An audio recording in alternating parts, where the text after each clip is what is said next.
Bo and Luke Nation, welcome back to another episode of the Bo and Luke Show. We are so happy that you tuned in. We have an amazing guest with us today. His name is William T. Thompson, Captain William T. Thompson. While other speakers and consultants theorize about leadership, high achievement, organizational excellence, Captain T is one of those rare and unique individuals who have actually lived it. And that's why we are so honored to have you on the show today, Captain T, because you've been there, you've done that, you have so much that you can teach our listeners. And we'll start there and we'll say, welcome to the show.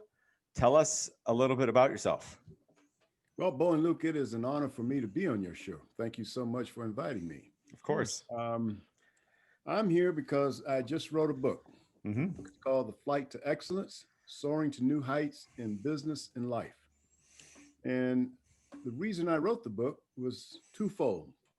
Number one, I've often been asked over the years, T, how have you been able to do the various things that you have done? And for background, I used to be an international airline pilot for Delta, an attorney, award-winning entrepreneur. I've run a major association with over 50,000 members, and I've run government agencies for 4 different governors on both sides of the aisle. Wow. And so I wrote the book in answer to that question, but more importantly for the reader, so that they can understand how I've been able to do what I've been able to do. Because the truth of the matter is that I'm really not that outstanding a guy. I'm just the average Joe, believe it or not. And I wasn't born with any special gifts or unique talents. And I'm often not the smartest person in the room. And while I don't mind working hard, I'm not the hardest working person I know. But I've had a process that I have used consistently, time and time again, that has always produced results. That is fantastic. And I think that right there, wow, that is so powerful. We've talked before on this show about the power of process, building systems, putting those things in place, something you can execute every day when you get up so that you can actually achieve your goals and then some. And you just kind of define that all in the last 3 minutes and why it's so important. And I think, Captain T, you are the picturesque individual that has the portfolio career. We had a previous guest define, this stage of life and adding up everything that they've done in the past. And it was summed up in that word, portfolio career. And it is so fascinating. And I'm so glad that you put it in a book. And for all of our listeners, the book just published yesterday, if I'm correct. That's the date it shows on Amazon. I don't have a copy yet, but I do, while we kick this off, because I think the book is going to be one everybody's going to want to read. But when I pulled a quote from it, and I think this really fits in with our show, Luke, it says, excellence means doing your best today and looking for ways to be better tomorrow. Captain T, that is powerful. Well, I got that from my father. Did you? Really? My dad used to say, son, success in life is seldom the result of natural gifts or talents. He was a school teacher, at least at the beginning of his career, and he had 2 masters. Yet he would say it's not even about educational level or more than average intelligence, but it's about a commitment to excellence. He said, son, if you do your best, you're going to do better than most, even people more talented than you. Yeah. Because most people aren't going to give you their best. Most people aren't committed to excellence. I love that. My parents taught me that when I was very young. I can tell you the first time I remember it, although I'm sure it was going on before I remembered it.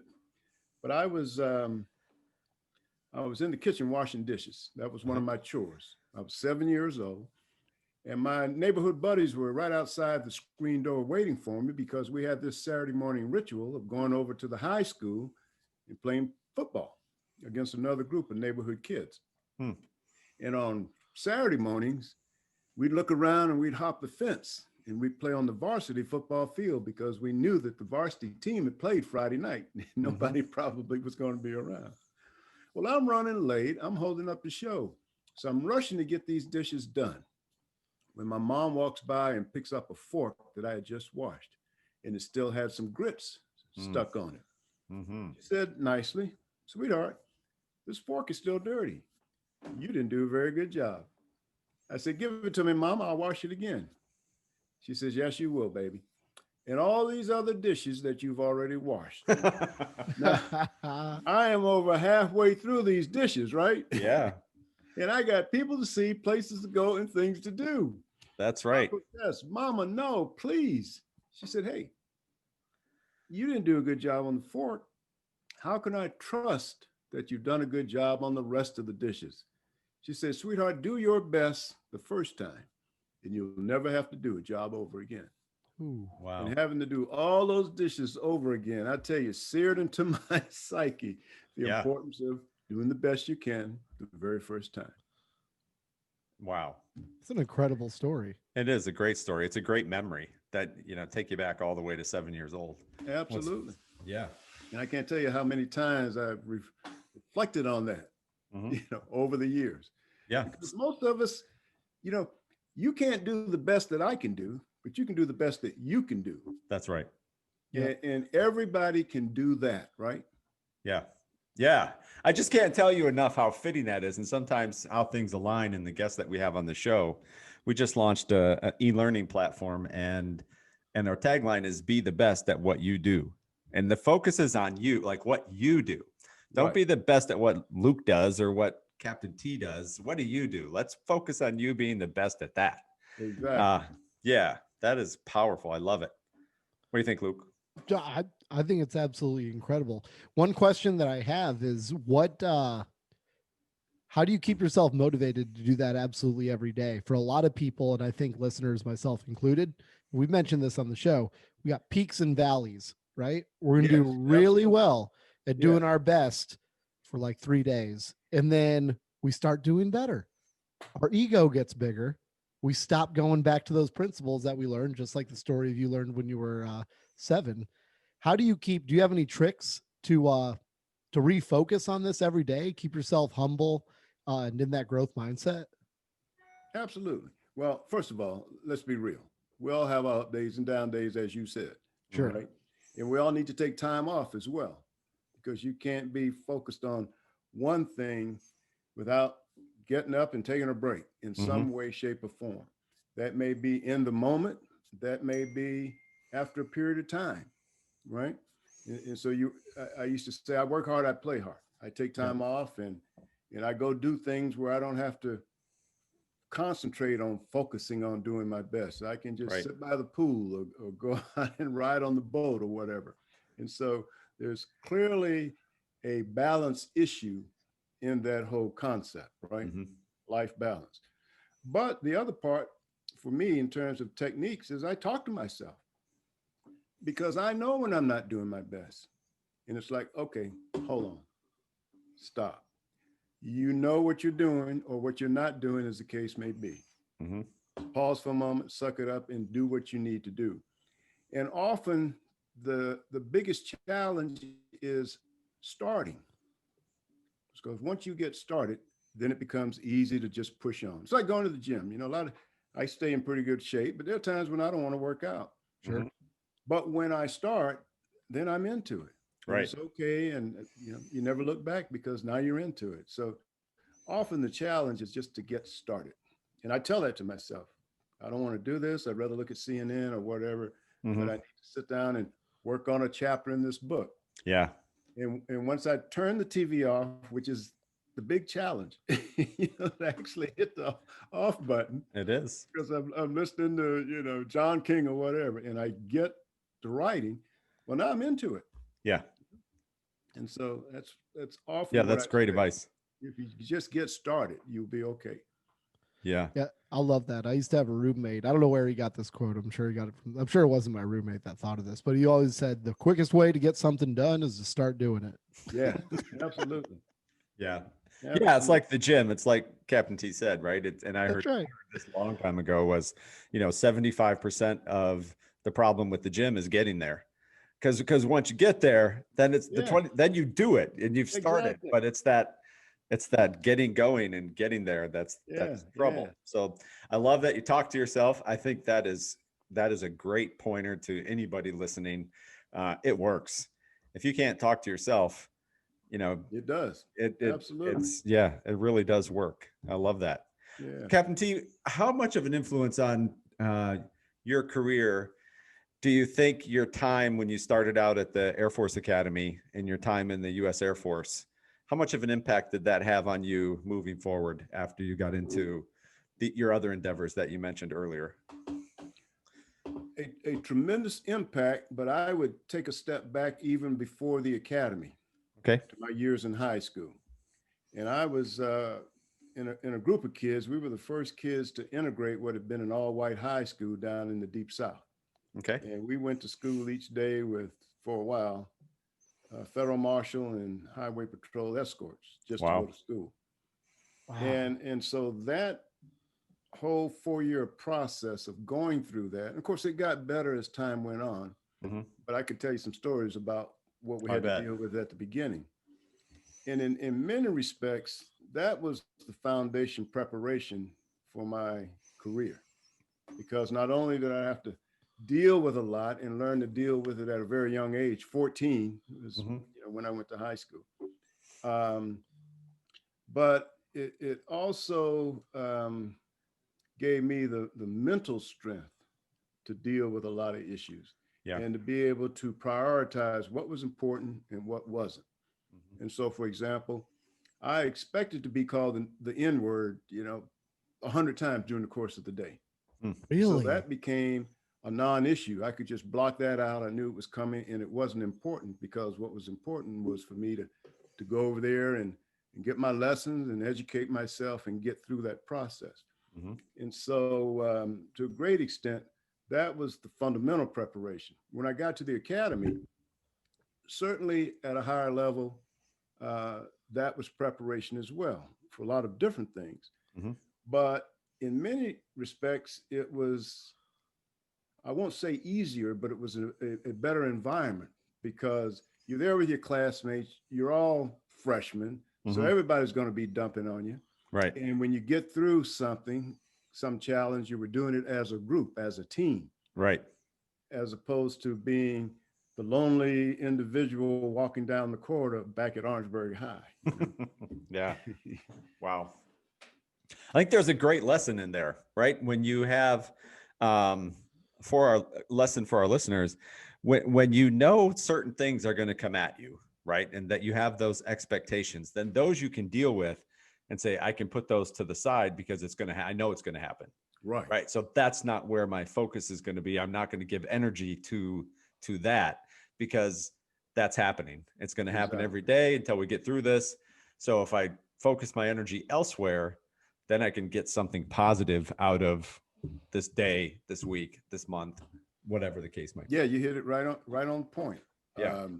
And it was a very interesting experience from so many different ways, particularly I emphasize at a young age, because it helped mature me, I think, a lot faster than, let's say, the other 14, 15-year-olds, right? Yeah. I can remember, for example,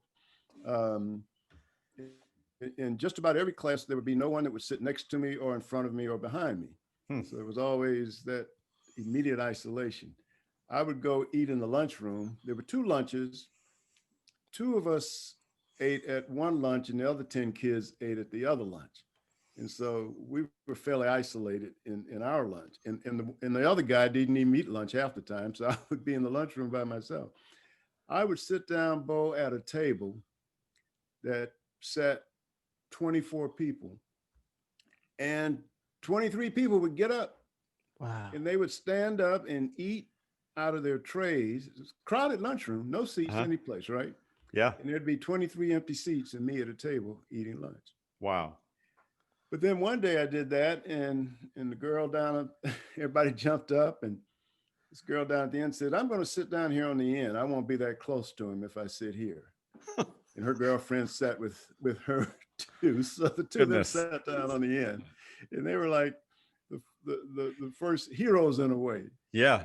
Yeah. And then as time went on, the space kind of lessened.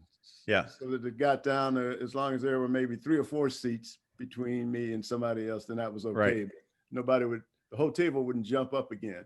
And so it was an interesting lesson observation in human nature Sure. to see how over time these little changes began to occur for whatever reason. Yeah, that's so incredible. I love the stories, and I love the compare and contrast. And I'm sure a lot of that, I mean, it has been with you your whole life. My I'm not, there's not that many years difference between us, but I was in the North, but in an all white community, in all white high school, in the mid 80s. And um, it, when we had I think I was a freshman in high school, because I was on the basketball team, and we had our first African-American student come to our high school. And it was a completely opposite story than what you just told. It was, it's just wild. And I think about those times a lot, and I'm glad, I'm thankful, I feel blessed that there was love and arms put around him, and he was included right from the very beginning. And, it wasn't just in school, but in the neighborhoods, and all the, the kids gathering together and playing sports on the weekends. He was with us. Right. Completely different. Yeah. Combination of timing. Yeah. I started school in 65. The Civil High school. Rights Act was passed in 64, and the Voting Rights Act was in 65. And I mean, I went to jail. Well, let me be accurate. I got arrested the first time for marching in a civil rights demonstration when I was 12. Wow. And there were that day over 1,000 people arrested. There were 2 black colleges in my hometown. And so that was the impetus for my hometown being kind of a hotbed of civil rights activities, because it's a small Southern town, but most small Southern towns are parochial, right? Yeah. But when you got college there, and you got kids coming in from the North and from the West, and they're not as tolerant of the segregation rules, right? And they also have an influence on the broader African American community as well. And so that was a major factor in my growing up too. Sure. So we're marching, and I wasn't supposed to be marching, but I was cutting through I was actually walking from my Catholic school to my home, and the campus, going through the campus, was the most direct route. And so Buddy and I were going through the campus, and we saw a big group of kids, college kids, getting together. And in fact, I said to my buddy, man, they're about to go marching again, they're going to go demonstrating downtown. And we said, well, let's just go over and kind of hang out and see what's going on. And so that was our purpose, just to kind of go see what they were doing, right? And these college girls were making signs. And one girl had finished making a sign that said, "We have waited long enough." I remember the sign. I'll tell you why. Because she turned around, and she was a good-looking college girl. And she said, "Here, you take this sign." And it was like, me? So I got the sign, and there I am. Immediately, I'm in the march, right? Wow. So everybody gets arrested. The cops processing me to book me, and he asked my date of birth, and I gave it to him, and he looked up. I was 12 years old. He said, "Give me your phone number." So he called my dad. He said, "Come down here and get your son, take him home." Wow. So I got arrested, but I didn't get booked. Yeah. And the next day in the newspaper, it said that 1,033 college kids, mostly college kids, were arrested. And I always thought, well, technically it was 1,034. That's right. I didn't get processed. Yeah. And wow, that's an incredible story. I love it. Yeah. Yeah. And wow. so by the time I went to Orangeburg High, I'd been arrested twice. The second time was at 14, the summer before. We'd staged a sit-in at the courthouse, the county courthouse. We were registering people to vote. Yeah. And there were only 2 days that registration was possible. And I'd been a part of what was called SCLC, the Southern Christian Leadership Conference, which was the organization founded by Dr. King to lead the civil rights movement. And I was in the teenage division. But I had my driver's license because in South Carolina at age 14, you could get a restricted driver's license. You could drive from 6 in the morning until 6 at night.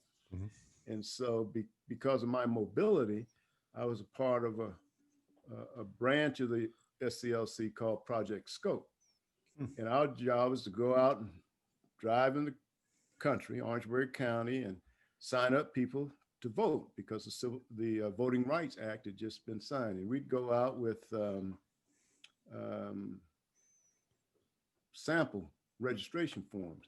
We'd sit down, and most of the people had never been registered, and we'd show them how to fill it out, what boxes to check, where to sign their name, tell them to keep the sample. So when they came into the courthouse, they'd have something they could use to register. And my partner was a guy from the University of Michigan, a redhead Irish kid. Really? Who had a car, and that was part of the program to get these kids in the summer to come down and help local volunteers like myself. Wow. To go out and get Black folks registered to vote. Wow. And he was we hit it off right away because he was a Boy Scout. He was an Eagle Scout, and I was a Boy Scout, and I was hoping to be an Eagle Scout one day. Plus he had a car, and I had my restricted driver's license, and he let me drive most of the time. We're driving out in Orangeburg County, out in these country roads, dirt, dusty roads, trying to get people to come in to vote. And we told them we'd provide transportation if they needed to, almost 2 days. And if they needed babysitting, somebody to watch the kids, we'd have somebody out to watch the kids while they came in to vote. Well, the first day we got 600 people registered. I mean, the line just, wrapped around the courthouse. Wow. In fact, that story was the headline in the local paper the very next day. They had 3 registrars working the regular business day.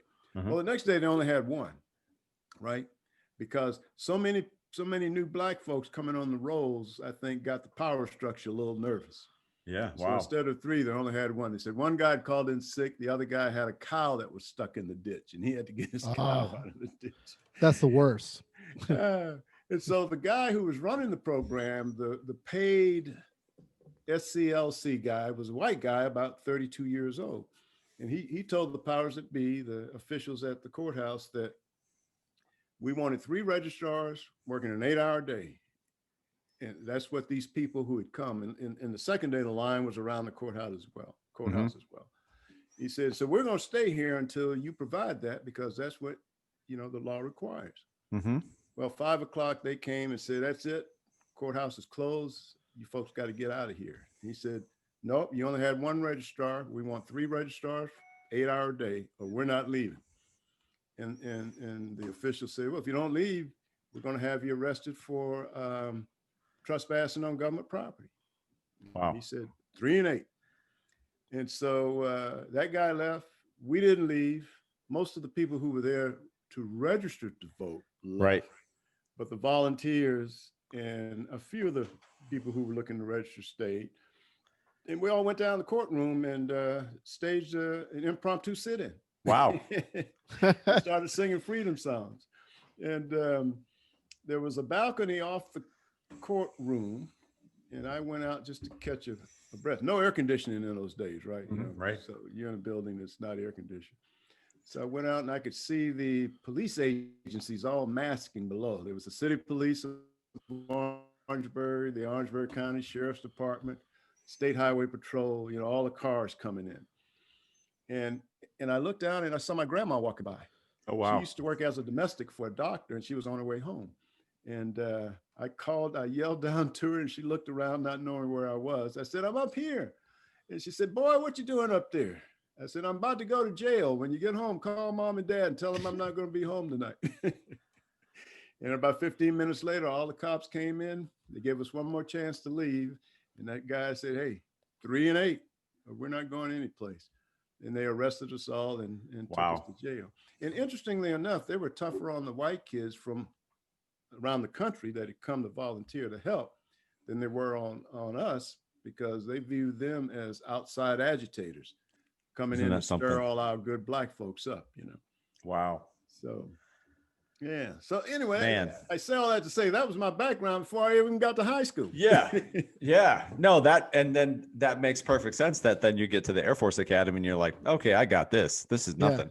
Right. Well, yeah. But it comes back, and I'm going to mention, in fact, I'll mention it now. In the book, I talk about what I call the P4 system. Right. Okay. And I'm very original. I called it the P4 system because each of the 4 components begin with a P. But they are principles, people, plan. I call it a flight plan, and performance. Okay. And so those are the 4 component pieces that I have, in a sense, followed during the course of my career. Nice. And so with respect to the Air Force Academy, quite frankly, it was a long shot for me to get into the Air Force Academy. Yeah. Because to get into one of the nation's service academies, you have to be nominated by a senator or a congressman. Right. And one of my senators was Strom Thurmond. I don't know if you're familiar with his name. Yeah, sure. Of course. Yeah, you know, he was longtime segregationist before he finally changed his ways. And my local congressman was a strict segregationist as well. He voted against every civil rights bill to come to the floor. And so to be able to have gotten a nomination was really just pure luck. And what I got as a nomination was a 6th alternate nomination from my congressman. And I think it was because he looked at my record and I had all the boxes checked, you know, Eagle Scout, National Merit Student. I was All-American in football, that sort of thing. But the guy who got the principal nomination was at my high school as well. Wow. And he wasn't a bad guy. He was maybe a B student, and he came out for track his senior year in high school just to have something to put on the list. But he was the guy that got the nomination. And I won't get into it, but there's a complicated process that the Academy uses so that even if you are a 9th alternate, and each congressman or senator can nominate 10 people for one position, but if you get in the nomination lineup, they treat you all the same because they don't know who is actually going to qualify and meet the Air Force requirements. Right. Because the politician only allows you to compete for a spot, but they can't get you in. Yeah. And so they treat all those 10 people the same. And then the Air Force has its ways of, you know, getting athletes in or getting everybody else in that they may want, but you still got to be in that 10. And so I think this guy looked at my record and said, you know, I'm not going to send him to the Air Force Academy, but I'll give him a nod just based on his accomplishments to this point. Yeah. And without realizing that, in effect, he got me in because the primary guy didn't get in. He ended up going to the Citadel. Unreal. Wow. Yeah. Yeah. But you got in, and obviously you got and through part it. of the plan, I said, what the hell, you know, all I can say is no, right? And that's kind of been another thing that as time has gone on, I've done. I always ask for what I want because I keep saying you're no worse off if they tell you no. That's right. You're not having asked at all. And, you know, I find that probably about 85% of the time when you ask, you get what you want. It's amazing. Yeah. Yeah. Yeah. It's absolutely amazing. Yeah. That very advice was advice my co-host Luke gave me months and months and months ago in the sales world, as if you don't ask, you're not going to receive. So just ask, right? Because you're no worse off. If they say no, then you're no worse off than if you hadn't asked. Right. Well, people want it. Yeah. People want to give it to somebody that wants it. Yeah. Right. Yeah, that's great. That's an excellent point, Luke. Absolutely. Yeah. Yeah. They have to give it to somebody. What are people just going to stand around and say, well, I hope they pick me? Like if I'm giving something to somebody and someone says, I want this, that's gonna be my first choice. Absolutely. Right. Yeah. And no, you'd that's be good surprised stuff. when I went to the academy, then I had my career, and then I went back to the academy more recently to be president and CEO of the Alumni Association. And I would often counsel the cadets come by the office to see me. And I tell these young kids, I said, look, if you want to be a general one day, then go to the general and say, sir, can I come in and buy you a cup of coffee? Or can I meet with you? Or can I take you to lunch? Yeah. I said, most lieutenants or captains will never think to do that. Yeah. Right? Because of the rank difference. Yeah. I said, but do it. First of all, people like to talk about themselves. And so when you ask the general, how did you become a general? how can I become a general one day? They're going to start talking because they're going to talk about their career. And we all like to talk about ourselves, right? Yeah. No, I love that. I said, and the other thing, back to Luke's point, you will distinguish yourself from all your contemporaries because none of them are going to go up to the general and say, sir, can I buy you a cup of coffee and find out how you became a general one day? Because I want to be a general one day. Mm-hmm. And they got to give it to somebody. And here's somebody that stepped up and said, I'm distinguishing myself from my contemporaries. I said, you'd be surprised at how many times they'll say yes for you. Yeah. See, that is such a great teaching point because it sounds so simple, but a lot of people don't do it. Yeah. So if you can muster up the courage to do it, then you should do it. And Luke, it's like CAPT, we had a guest on episode was a couple of weeks ago, big time entrepreneur out in Las Vegas, owns 4 different companies. She did that same kind of thing. And she wanted to learn a certain business model because it was a business she wanted to get into. So she went to a local independent business who was doing this type of business she wanted to get into. Mm-hmm. And she wouldn't be competing with him because she was going to open in a different geography, different locations. Right. But she did a reverse consulting and said, I want to spend 2 weeks with you. I will pay you to work with you because I want to learn your business from the moment you unlock the door and you open for the day. I want to know from step A to Z all day long, right, how this business works. Right.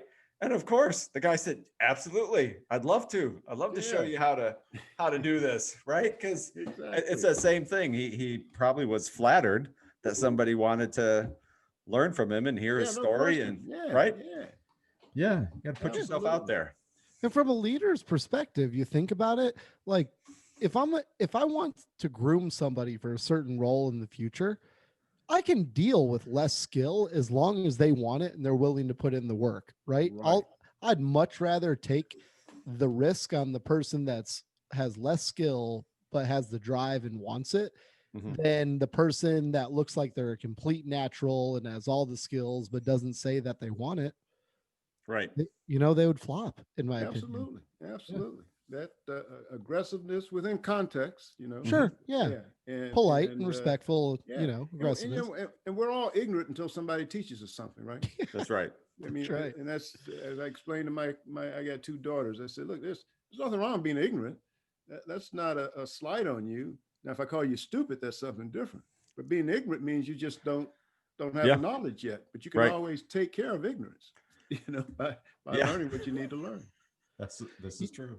It shocks me. I want to call this out for listeners too, because everyone can benefit from this on the call. If you're, or on the, not the call, but on the podcast, if you work a job, why don't you just ask for more money? Nobody does it. Ask for something insane. Ask for 20 or 30%. Yeah. Let me tell you a story, right? Yeah, let's hear this, please. I built a company. I had about 150 employees in 5 states at its height. And I had a guy come in one day and ask for a raise. So I said, okay, well, tell me why you deserve a raise. He says, well, I come to work on time, and I do a good job and this and that and that and that. And I said, well, that's what I pay you for right now. I mean, why should I give you a raise? Because you come to work on time and you do what you're supposed to do. So he left. And apparently he had a conversation with another guy. Well, the next guy came in and said, T, I'd like a raise. I said, okay, Lenny, I remember Lenny's name. I said, Lenny, tell me why you should have a raise. He said, well, I've increased business at this particular site. This particular part of my business was what I called body shoppers, but they were programmers working for me at other locations. Right. We had a couple state contracts, so they were working at a state office. Right. And Lenny had gotten there, and when he got there, we had 8 programmers, but we were up to 14 programmers now. And he said, and I brought this guy and this guy in. We've increased the work. And I'm listening to Lenny, and I'm saying, well, yeah, you deserve a raise. How much do you want? And he told me, and I said, see Lori on the way out and tell her that's your new pay scale. See? It was just that easy, right? Yes. Because he came in and showed me how he was valuable, what he was doing for the company and for me. And it was an easy decision. Easy decision. Yeah. And companies, the other guy's just doing what he was supposed to be doing, and he wanted a raise. That's right. There you go. And I don't know why there should not be any shame in the really high performers that are going to take care of your company and deserve that money. They're going to do the exact same thing for their family, right? Yes. And to a company, there has to be some sort of consequence. Now, the only thing that it could be is they might look for another job. I don't think there's any shame in going to somebody and just doing, just as you said, it was Lenny, was his name? Yes. Yes. Doing just what Lenny said and saying, I brought in all this for the company. I believe that I've shown my commitment to this organization, and I look forward to continuing that commitment.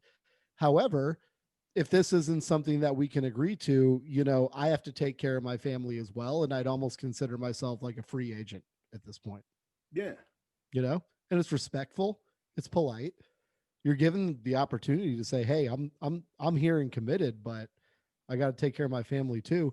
Listeners, if you go and do that, there's literally a 50% chance they're just going to give you what you asked for. If Well, you're, just like they you did. value you, and they will value you if you are value to the company. There we go. Yeah. That's right. And in most cases, that's pretty much a cut and dry situation. Yeah. Now, I may not have noticed it. I may not have known what Lenny was doing for me, but I did know what Lenny was doing for me. So before he even came in, he was already going to get a raise. Yeah. That's But I still awesome. asked him the question, go through the process, right? That's right. Yeah. Yep. See if he was prepared. Yeah, absolutely. Yeah. Wow. This has been fantastic. Yeah. Oh yeah, I'm enjoying it. You guys are great. You do a good job too. Now, Thank you. somebody Appreciate that. somebody uses this story and they go in and ask for a raise and they get more money. The first thing they need to do is go buy Captain T's new book. There you go. Absolutely. Yep. That's One right. for their brother and sister and Yes. older kids too. That's right. Yeah. Yeah. Yeah. No, for sure. So everybody listen, The Flight to Excellence is out on Amazon. Can it be purchased anywhere else, Captain T, or is Amazon the Barnes and primary Noble, place? most of the major book retailers. Yeah. Nice. It was published yesterday, so it's available. Make sure that you get a copy. We will put all the links to the book as well on the show notes, so it'll Thank go you. out and it'll go out in all of our social media posts for sure. I can't wait to get my hands on a copy so that I can read it as well, because I think reading is a powerful thing for everybody to do. And the more professional books and you can read from people's stories and everything that they went through to get to where they're at today, you can use a lot of stuff from those books. And it's just a really great way for your whole overall continuous learning that you do as an adult and in your professional life. So Luke, Absolutely. any parting thoughts for the listeners, for Captain T? Yeah. I mean, for the listeners, I'm looking over. So if you go on Amazon, you can get a free look inside the Mhm. book. And it talks a little bit about the 4 Ps and then the chapters here. From what I can tell, and I can't wait to read this, it's a very simple approach. Like, it is a cut and dry way to the 4 Ps where you could read it, pick it up, read it, implement right away, and get some good traction going Mhm. with this. So I'd highly recommend. I can already tell it's one of those books that is going to be simple to implement and high impact. And just on a personal level, Captain T, you're going to have some cool ass stories to tell your grandkids, man. That's what Thank life's you, all my about. friend. And Yeah. some of them are in the book. Oh, that's great. Awesome. Yes. Yeah, you got to tell stories. I could listen to you for Absolutely. hours, man. This is good stuff. Yeah. For sure. So, Captain T, you also do keynote speaking and other types of things. How can people find you? What's the best way for them to My look you up? website is captaintspeaks.com. Nice. CaptainTspeaks.com. Look him up, folks. Hire him to be a speaker at your organization, and you will not be disappointed. Captain T, we thank you so much for being on the Bo and Luke Show. It has been fantastic, and you are welcome back anytime. It's been my pleasure, and I look forward to coming back again sometime. Nice. Thank you. Thank you.